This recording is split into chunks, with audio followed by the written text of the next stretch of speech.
ये कहानी एक ऐसी लड़की की जो पैसों के लिए गलत काम करने लगती है, लेकिन प्रॉब्लम तो तब शुरू होती है जब उसे अपने एक बूढ़े क्लाइंट से प्यार हो जाता है। Hey everyone, welcome to movie explained. Movie की शुरुआत में हम इजाबेल नाम की लड़की को देखते हैं जो कि बीच पर लेटी हुई होती है। तभी उसका भाई उसके पास आता है और कहता है कि तुम्हारा बॉयफ्रेंड तुम्हें ढूंढते हुए घर तक आ गया था। इस पर यहाँ इजाबेल उसे कहती है कि मॉम को इस बारे में कुछ मत बताना। दरअसल इजाबेल नहीं चाहती कि उसकी मॉम को उसके इस रिलेशन के बारे में कुछ भी पता चले, लेकिन इजाबेल की मॉम को इस बारे में पहले से ही पता चल चुका था। इसलिए जब इजाबेल अपने घर पहुंचती है तब उसकी मॉम उससे कहती है कि आज रात अगर तुम चाहो तो तुम अपने बॉयफ्रेंड को डिनर के लिए बुला सकती हो। लेकिन इजाबेल अपनी मॉम से कहती है कि दरअसल वो अपने बॉयफ्रेंड को घर पर नहीं लाना चाहती क्योंकि उसका बॉयफ्रेंड थोड़ा शर्मीला किस्म का है। इसके बाद इजाबेल फिर से बीच पर जाती है जहां उसका बॉयफ्रेंड फिलिप्स उसे देखता है और यहाँ फिलिप्स इजाबेल से आज रात डिनर के लिए पूछता है, जिस पर इजाबेल मान जाती है। इसके बाद दोनों रात में मिलते हैं और डिनर के बाद दोनों बीच के किनारे शांत माहौल में बैठ जाते हैं। तभी फिलिप्स इजाबेल के क्लोज आ जाता है,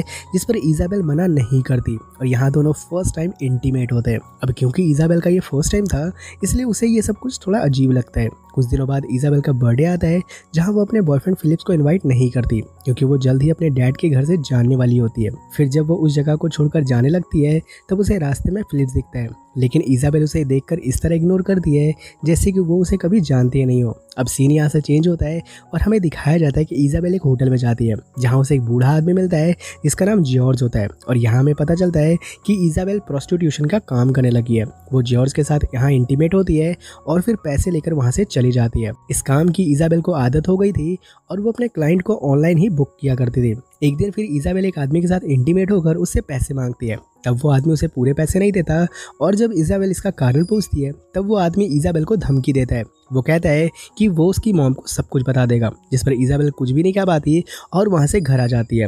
इसके बाद इजाबेल जब अपनी मॉम के साथ थिएटर में जाती है तब उसे वहाँ जॉर्ज दिखता है जिसके साथ वो इंटीमेट हुई थी। इसके बाद वो कई बार जॉर्ज से मिलती है और उसके साथ इंटीमेट होती है। फिर एक दिन जॉर्ज जब इजाबेल के साथ इंटीमेट हो रहा था तब उसे अचानक से दिल का दौरा पड़ता है और उसकी वहीं पर मौत हो जाती है। ये देखकर इजाबेल घबरा जाती है और जब वो वॉशरूम जाती है तब उसे वहाँ कुछ टैबलेट्स दिखते हैं जिसे लेकर जॉर्ज इंटीमेट हो रहा था। ये सब देखकर इजाबेल घबरा जाती है और अपने घर आ जाती है। फिर पुलिस को जब इस बारे में पता चलता है तब पुलिस इजाबेल के घर आ जाती है और यहाँ पुलिस इजाबेल की मॉम को सारी बात बता देती है कि आखिर इजाबेल क्या काम करती है। पहले तो उसकी मॉम को इन सब बातों पर यकीन नहीं होता, लेकिन जब पुलिस उन्हें फोटोज दिखाती है तब वो शॉक्ड हो जाती है। यहाँ पुलिस उनसे कहती है कि इजाबेल मात्र 17 साल की है इसलिए उसे कुछ भी नहीं होगा, पर पुलिस को इजाबेल के बारे में जानना था। इसलिए जब पुलिस इजाबेल के लैपटॉप को खोलती है तब उसे पता चलता है कि इजाबेल ऑनलाइन ही अपने कस्टमर्स को बुक किया करती थी।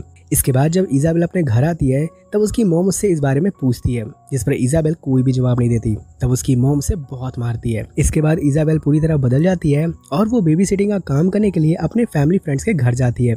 जब उसके पेरेंट्स देर रात को वापस आते हैं तब वो लेडी का हस्बैंड इजाबेल को छोड़ने की बात करता है, जिस पर वो लेडी खुद इजाबेल को छोड़ने के लिए जाती है क्योंकि वो इजाबेल के पिछले काम से वाकिफ थी। फिर एक दिन जब इजाबेल अपने थेरेपिस्ट के पास जाती है तब यहाँ थेरेपिस्ट उससे पूछता है कि तुमने अपना पुराना काम आखिर क्यों छोड़ा, जिस पर इजाबेल बताती है कि दरअसल वो जॉर्ज को पसंद करने लगी थी क्योंकि वो उसके साथ इंटीमेट होने के बजाय सिर्फ उसे सहलाता रहता था। लेकिन जब वो एक दिन उसके साथ इंटीमेट हो रहा था तब उसकी मौत हो गई, जिस वजह से अब मुझे इस काम से नफरत हो गई है। फिर ऐसे ही समय बीत जाता है और इजाबेल अपने कॉलेज के क्लासमेट एलेक्स के साथ रिलेशनशिप में आती है, लेकिन जब वो उसके साथ इंटीमेट होती है तब उसे वो वाला मज़ा नहीं आता जो उसे अपने कस्टमर के साथ आता है और इसी रीज़न से वो एलेक्स से ब्रेकअप कर लेती है। फिर एक दिन जब वो अपने पुराने वाले फ़ोन को ऑन करती है तब उसे अपने क्लाइंट्स के काफ़ी सारे मैसेज आते हैं, जिसमें से कि एक मैसेज जॉर्ज की वाइफ का भी था। वो उसे उसी होटल में मिलने के लिए बुलाती है जहां जॉर्ज उससे कभी मिलने आया करता था। जब इजाबेल उस होटल में जाती है तब इजाबेल जॉर्ज की वाइफ से माफ़ी मांगती है, जिस पर वो कहती है कि जॉर्ज बहुत ही अच्छा इंसान था और मुझे इस बात की बहुत खुशी है कि उसने तुमसे प्यार किया क्योंकि तुम बहुत ही यंग एंड ब्यूटीफुल हो। ऐसा कहकर वो इजाबेल को उसी रूम में लेकर जाती है जहाँ जॉर्ज उसके साथ इंटीमेट हुआ था और फिर वो इजाबेल को उसी तरह सहलाने लगती है जैसा कभी जॉर्ज उसके साथ किया करता था। थोड़ी देर में इजाबेल को नींद आ जाती है और जब वो नींद से जागती है तब वो खुद को अकेला पाती है और यहाँ ये मूवी एंड हो जाती है। तो दोस्तों, आपको हमारी ये मूवी एक्सप्लेनेशन कैसी लगी आप मुझे नीचे कमेंट करके ज़रूर बताना। बाकी मैं मिलता हूँ आपसे नेक्स्ट वीडियो में, तब तक के लिए टेक केयर।